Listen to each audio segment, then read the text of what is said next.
Hello my YouTube family, Assalamu alaikum, good morning and welcome back Samira Salim blog. So guys, अल्हम्दुलिल्लाह अल्लाह सुब्हानहू व तआला हम सबको एक बहुत ही खूबसूरत और बहुत ही हसीन मॉर्निंग दिए हैं अल्हम्दुलिल्लाह। सो मेरी सारी यूट्यूब फैमिली आप सब कैसे हैं? उम्मीद है आप लोग बहुत अच्छे से होंगे और अल्लाह सुब्हानहू व तआला आप सबको बहुत अच्छे रखे। सो गाइज़, आप सबकी प्यार और रहमत से अल्लाह की हम बहुत बहुत खुश हैं और हमारे मॉर्निंग को भी बहुत हसीन है। गाइज़, गुड मॉर्निंग एंड अस्सलाम वालेकुम वंस अगेन। गाइस, सुबह सुबह उठ चुके हैं, घर का बहुत ज़्यादा काम है लेकिन बिजली है नहीं, बहुत परेशान करते हैं। हस्बैंड जी भी उठ चुके हैं, ब्रेकफास्ट बनाना है, सब कोई चाय पी लिए, हम तो चाय पी लिए हैं, फिर भी मॉर्निंग में ब्रेकफास्ट बनाना पड़ते हैं। अब बिजली नहीं है, बहुत परेशानी हो रहे हैं।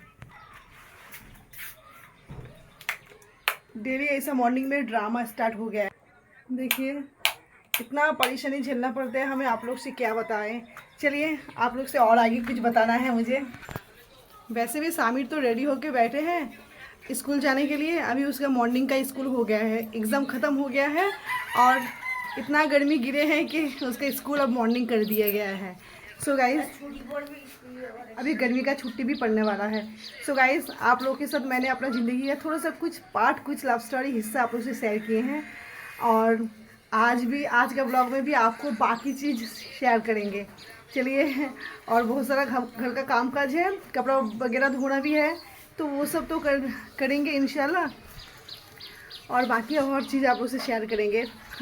और मेरी एक बहन, आपने कहा था रूबी, चिकन का रेसिपी आपने रेसिपी मांगे थे, तो इसलिए आज चिकन का रेसिपी करेंगे। और क्या करेंगे नहीं करेंगे, चलिए आप लोग से शेयर करते हैं, वीडियो में बने। सो गाइस, हम चले आए हैं किचन में। बिजली की वेट करेंगे तो फिर कुछ खाना नसीब ही नहीं होगा। सो अल्हम्दुलिल्लाह हम चले आए हैं। हमारे घर में जो छोटा सा लाइट है उसे जला के हम किचन का काम स्टार्ट कर दिए। वैसे भी मॉर्निंग में तो चाय पीना ही है और वेदर भी अल्हम्दुलिल्लाह बहुत खूबसूरत है, ठंड ठंड है, इसीलिए हम क्या कर रहे हैं, चाय बना रहे हैं। हस्बैंड जी भी चाय पियेंगे इंशाल्लाह। सो गाइज़, हमने अपने ब्लॉग में आप सबसे मैंने अपना लव स्टोरी थोड़ा सा शेयर किए थे। उसमें से कुछ बहन लोग आप लोग कमेंट किए हैं कि पूरा लव स्टोरी सुनना है, तो इंशाल्लाह आज का ब्लॉग में जितना हो सके आप लोग के साथ शेयर करेंगे। हम दोनों की ज़िंदगी में इस जो आप लोग के साथ शेयर किए थे कि हमारी शादी कैसे हुई, हम लोग मिले कैसे, तो थोड़ा सा आप लोग के साथ शेयर किए हैं। इसमें थोड़ा जितना हो सके हम शेयर करेंगे और इस शुरू से शेयर करेंगे। तो चलिए, यहाँ पे हमने चाय बना लिए हैं और ब्लॉग को स्टार्ट करने से पहले, शुरू करने से पहले, सबसे पहले आप सबको बहुत बहुत शुक्रिया। आप सब हमें इतना प्यार और मोहब्बत देते हैं, तो आप सबका प्यार और मोहब्बत मेरी सराख होती है। चलिए, आप लोग से सब कुछ तो शेयर करनी है, लेकिन उससे पहले आप लोग को बता रहे हैं कि मेरे जितने सारे बहन मुझे मेरे वीडियो को देखते हैं, उसमें से जो बहन मुझे कमेंट करते हैं उतना ही मेरा वीडियो में लाइक्स आ रहे हैं। बाकी बिल्कुल लाइक नहीं आ रहे। बहुत ज़्यादा लाइक आना चाहिए और फिर वीडियो ज़्यादा दूर तक पहुँचेगा। और मैं ये बात मेरी हर ब्लॉग में आप लोग से रिक्वेस्ट करके बोलती हूँ कि मेरे सारे व्यूवर्स, मेरे सारे यूट्यूब में जितने सारे बहन मेरे फैमिली है, आप लोग मेरे जितने सारे बहन, खास करके जो लोग कमेंट करते हैं वही लोग लाइक करते हैं और बाकी कितने सारे बहन लोग मेरे वीडियो को वॉच करती हैं पर लाइक नहीं कर रहे हैं, इसलिए मेरे ब्लॉग ज़्यादा दूर तक नहीं जा रहे हैं। अल्लाह की रहमत से, आप लोग के प्यार से फिर भी 1K 2K जा रहे हैं कुछ वीडियो, लेकिन मैं चाहती हूँ कि आप लोग बहुत ज़्यादा लाइक किया करें। अभी भी अगर कोई मेरे चैनल में है नए, प्लीज़ मेरे वीडियो को वॉच कर रहे हैं आप लोग, प्लीज़ सब्सक्राइब कर लीजिएगा और पास में बेल आइकॉन को प्रेस करके ऑल वाला बटन दबा दीजिएगा, वो भी सवाब के नियत से। और लाइक बिल्कुल मत भूलिएगा, लाइक कर दीजिएगा याद करके। सो गाइस, वेदर तो माशाल्लाह आज बहुत अच्छे हैं और यहाँ पे भाभी सब्जी काट रहे हैं, माँ भी सब्जी काट रही है। आज माँ के घर में भी कद्दू बनेगा इंशाल्लाह, मेरे घर में चिकन भी बनेगा, कद्दू भी बनेगा, जो चिंगड़ी माछ लेके आए हैं वो। हेलो गाइस, अस्सलाम वालेकुम। कैसे आप लोग? उम्मीद है सब खैरियत से होंगे। अल्लाह सुब्हान कर आप लोग कैसे अच्छा रखें। तो गाइस, हम लोग को ब्रेकफास्ट तो हो चुका है। आज समीरा वहाँ काम कर रही है और यहाँ पर आज का वेदर आप लोग से थोड़ा शेयर करेंगे। चलिए, तो अल्हम्दुलिल्लाह आज बहुत अच्छी वेदर है, बहुत अच्छी मौसम है। अल्लाह ने हम लोग पर रहम किया है। 2-3 दिन से बहुत गर्मी की गाइस, कल से थोड़ा पानी हुआ है, कल रात में भी पानी हुआ है, आवाज़ लग रहा है कि अभी भी पानी होने वाला चांस है। देखिए अल्लाह क्या करते हैं, अल्लाह का जो मर्जी होगा वही होगा। तो समीरा को आज वहाँ पर रेसिपी आज बनेगा चिकन गाइस, को आप लोग से सब कुछ शेयर करेंगे। तो गाइस, आसमान का नज़ारा देख सकते हैं आप लोग, कितना सुंदर है, माशाल्लाह, सुभान अल्लाह। पानी होगा को भी आप लोग से शेयर करेंगे। माशाल्लाह, हवा शुरू हो गई, हवा चल रही है गाइस। पानी भी शुरू हो गया गाइस। जम के होगी तो आप लोग से सब कुछ शेयर करेंगे। और गाइस यहाँ पर बकरी भी बोल रहा है हमको खोलो, क्योंकि पानी शुरू हो गया है। ये बकरी को खोल के अब घर के अंदर घुसाने पड़ेगा और इसीलिए के पास। तो देखिए हवा चल रही है बहुत, माशाल्लाह। बहुत गर्मी पड़ी थी गाइस 2-4 दिन आगे।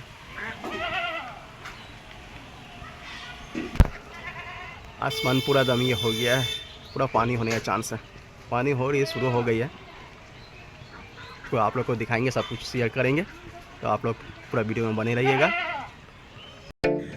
सो गाइस अल्हम्दुलिल्लाह हम घर का सारा काम काज करेंगे और बाकी जो स्टोरी कल आप लोगों से थोड़ा सा शेयर किए थे आज इस ब्लॉग में और थोड़ा शेयर करेंगे। थोड़ा नहीं, जितना हो सके आप लोग से हम क्लियरिफाई कर देंगे हम दोनों कैसे मिले, हम दोनों की ना मिलना रीज़न, ना मिलने के तो सवाल ही नहीं उठते हैं। आज दोनों एक साथ हैं अल्हम्दुलिल्लाह। और अल्हम्दुलिल्लाह आप सबकी प्यारा दुआ से इंशाअल्लाह क़यामत तक एक साथ रहेंगे। चलिए आप लोग से शेयर किए थे कि मेरी एक छोटी ननंद है, एक नहीं 2 ननंद है। एक बहुत दूर में रहते हैं, साल में 2 साल 3 साल बाद या साल में कभी कभी आ जाते हैं, पर हमारे घर नहीं आते हैं। तो चलिए वो मेरी बड़ी ननंद है और मेरी 2 ननंद है, और एक प्यारी सी ननंद है यहाँ पे रहती है और एक प्यारी सी ननंद बाहर रहती है। चलिए आप लोग से शेयर करते हैं कि आगे की स्टोरी।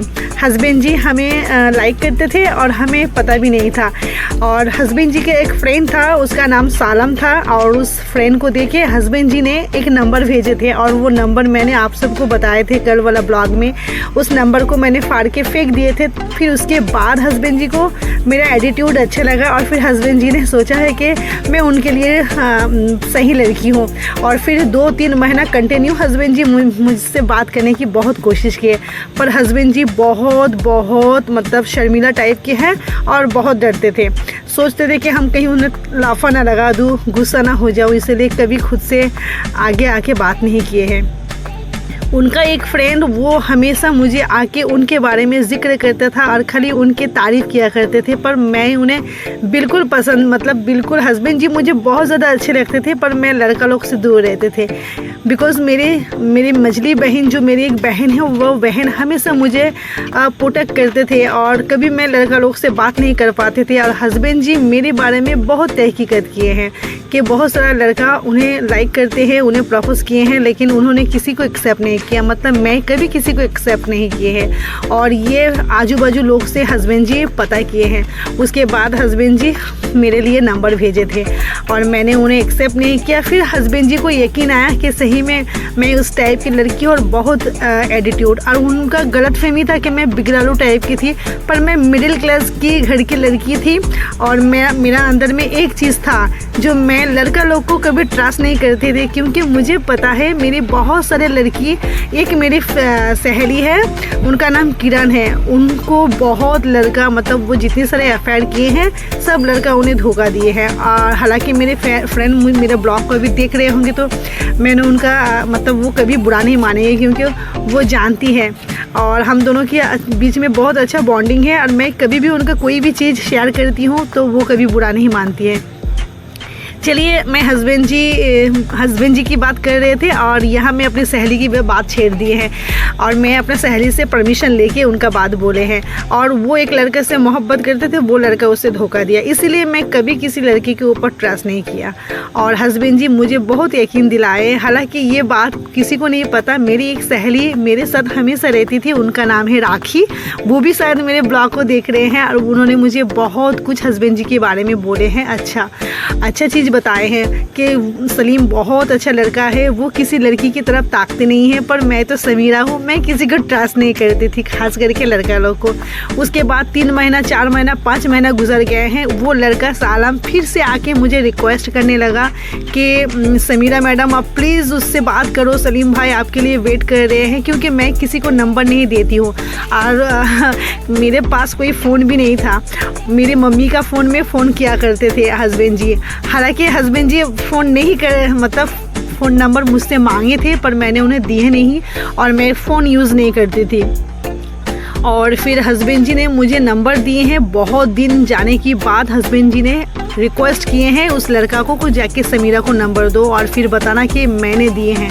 और फिर उसके बाद मैंने बहुत सोचा, उसके बाद मैं क्या किया, अपनी माँ का फ़ोन से उन्हें फ़ोन किए और उन्होंने कुछ कहा नहीं, फ़ोन उठाया, उन्होंने भी कुछ कहा नहीं। हम इरिटेट हो जाने के बाद मैंने फ़ोन को डिस्कनेक्ट कर दिया। उसके बाद फिर 3-4 रोज़ या हफ्ता दिन बाद वो लड़का फिर मेरे पास आए सालम, फिर आके हस्बैंड जी के बारे में बोलने लगा कि आप प्लीज़ उसे कॉल करो, पर मैंने उसे कॉल करने बिल्कुल ना कर दिए है। उसके बाद जाके हस्बैंड जी मेरी माँ का नंबर जिस नंबर से मैंने उन्हें कॉल किए थे उस नंबर में हस्बैंड जी ने मुझे फ़ोन किया। उसके बाद डायरेक्टली मुझे कहा कि आई लाइक यू, और फिर मैंने कहा कि मैं लड़का लोग से दोस्ती नहीं करती है। फिर हस्बैंड जी ऐसे करके 2-4 बार हमको बात किए हमसे। उसके बाद थोड़ा ट्रस्ट होने लगी है, पर मैं उस टाइम उन्हें प्यार नहीं करती थी। फिर एक दिन मुझे सपना आया कि मैं शादीशुदा हूँ और मेरे हस्बैंड जो अभी फ़िलहाल मेरे हस्बैंड हैं वही मेरे हस्बैंड हैं और मेरी एक सासू माँ हैं। और फिर ये सपना जब फजर को आई है नमाज़ पढ़ने से पहले, तो फिर मुझे एहसास हुआ कहीं मेरे हस्बैंड जो है और कहीं ये तो मेरे हस्बैंड नहीं होने वाले हैं। उसके बाद हम दोनों के बीच में थोड़ा सा बात होने लगी है। मैंने क्या किया, सीधा हस्बैंड जी को बताया कि आपको मुझसे अगर शादी करना है तो मेरे फैमिली से बात करो। मैं किसी लड़का लोग से ऐसे बात नहीं कर सकती क्योंकि मेरी फैमिली बहुत गुस्सेदार है, क्योंकि मेरी माँ बहुत एंग्री टाइप की थी। अभी का बात नहीं कर रही हूँ, 11 साल पहले की बात कर रही हूँ। उसके बाद मेरे हस्बैंड अपने बहन के साथ मेरे बारे में जिक्र किए हैं। मेरी छोटी ननद, उनका बहुत योगदान है हमारी ज़िंदगी, मतलब हम दोनों को एक साथ करने के लिए। और हालांकि दोनों फैमिली राज़ी नहीं था और हम वेट कर रहे थे अपना फैमिली जब राज़ी होगा तब शादी करेंगे। हस्बैंड जी भी वेट कर रहा था कि मेरे फैमिली मतलब हस्बैंड जी की फैमिली जब राज़ी हो जाएंगे तब शादी करेंगे। हालांकि हम दोनों फैमिली की बिना इजाज़त के बिना भी शादी कर सकते थे, पर हम बहुत दुनियादारी, बहुत समाज से डरते थे और बहुत माँ बाप का इज्जत लेके बहुत ख्याल करते हैं, इसीलिए हमने कोई गलत स्टैंड नहीं लिए। हस्बैंड जी भी कोई गलत स्टैंड नहीं लिए, क्योंकि शुरू से हम लोग को पता था कि गुनाह होते हैं और अल्लाह सुब्हानहू व तआला हमें हर गुनाह से बचाए। फिर उसके बाद मेरे फादर से बात किए हैं। मेरे फादर बहुत ही माइंड ब्लोइंग और बहुत ही माय डियर फादर थे मेरे अब्बू, और मेरे माँ तो बिल्कुल राज़ी नहीं थे क्योंकि मेरे हस्बैंड हिंदी से बात करते हैं और हम लोग बंगाली, और मेरे ससुराल वाले भी वही सोच था कि बंगाली लड़के अच्छे नहीं होते हैं, कहीं कुछ गड़बड़ हो जाए, फिर शादी होने के बाद अगर हम दोनों का घर ना बसे, तो ये हम दोनों की फैमिली में यही सोच था। और इसी वजह से हम दोनों फिर बीच में 1 साल के लिए गैप हो गया, दोनों बिछड़ गए हैं। और हम लोग उस टाइम कलकत्ता में रहते थे जब हमारे शादी तय हुआ था, लेकिन शादी तय होने के बाद हमको जिस दिन मेरे शादी तय होने के लिए मेरे ससुराल वाले मेरे घर आए हैं, उस दिन मेरे दिमाग में बहुत डर चल रहा था और दिल में।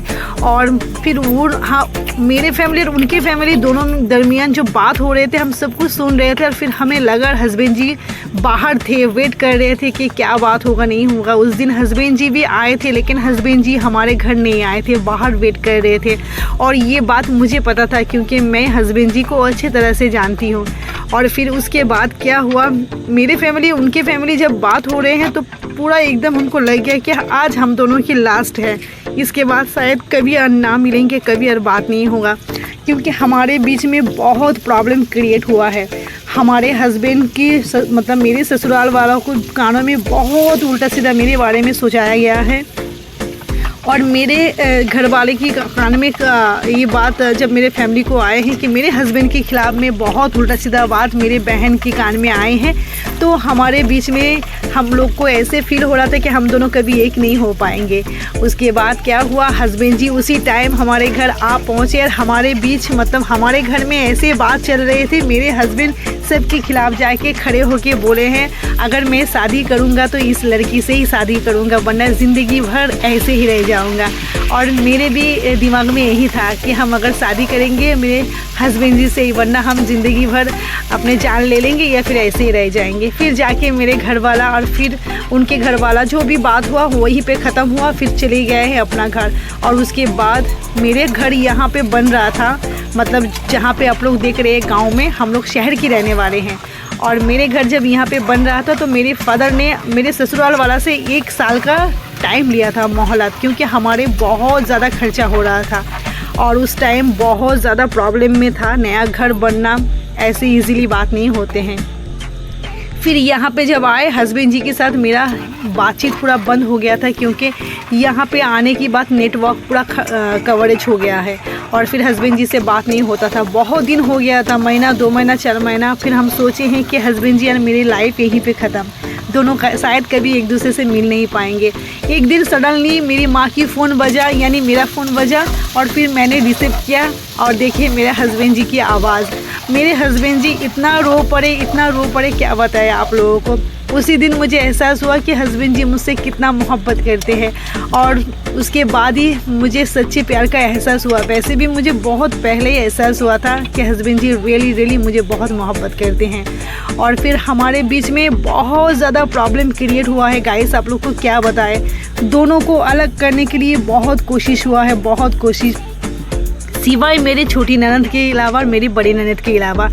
और आगे चल के इस ब्लॉग में और कुछ बहुत सारा बात आप लोग से शेयर करनी है कि हमारे शादी कैसे हुए हैं और उसके बाद क्या क्या घटना घटे हैं। सब कुछ आप लोग के साथ इस ब्लॉग में पूरा नहीं कर पा रहे, इसीलिए ब्लॉग यहीं तक रखे हैं। नेक्स्ट ब्लॉग में आप लोगों के साथ बहुत कुछ शेयर करनी है। आप लोगों को कैसे लगे हैं हमारे थोड़ा सा लव स्टोरी, वो भी आप लोग बताइएगा। हस्बैंड जी और मेरी ज़िंदगी इतने इजी जैसे देख रहे हैं आप लोग, ऐसे इजी नहीं है। अभी हम दोनों एक दूसरे के साथ अल्हम्दुलिल्लाह बहुत खुश हैं, लेकिन ऐसे हमारे बीच, हमारे दरमियान ऐसे प्रॉब्लम हुए थे कि हम दोनों एक दूसरे के बिना 1 साल करीब बिताए हैं और बहुत रोए हैं और बहुत फरियाद किए अल्लाह से। और नमाज में और तहज्जुद की नमाज़ में दोनों एक दूसरे को मांगा करते थे, तब जाके अल्लाह सुब्हानहू व तआला हम दोनों को एक किए हैं। इंशाअल्लाह हम दोनों क़यामत तक एक साथ रहेंगे। आप लोगों को कैसे लगा ब्लॉग, आप लोग प्लीज़ कमेंट करके बताइएगा। और आगे भी चल के हम और बहुत कुछ आप लोग से सुनाने वाले हैं। मिलते हैं नेक्स्ट वीडियो में, तब तक के लिए आप लोग अपना ख्याल रखिएगा, अपनों का ख्याल रखिएगा और सारी उम्मती के लिए दुआ कीजिएगा, साथ में हमारे लिए भी दुआ कीजिएगा। चलिए मिलते हैं नेक्स्ट वीडियो में, तब तक के लिए टाटा बाय बाय एंड अल्लाह हाफिज़।